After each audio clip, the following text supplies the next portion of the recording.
பண்ணுறீங்க? என்ன சமைக்கிறீங்க? சோறு. என்ன சோறு? பிரியாணி சோறு. நான் எப்போ கேட்டேன்? நீ எல்லா நாளும் தான் கேட்குற.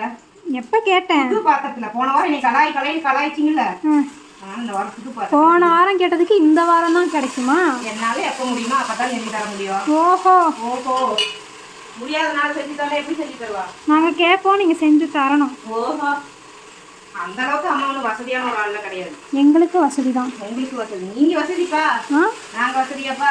ஓ, நீங்க அப்படி வரீங்க. ஆமாப்பா.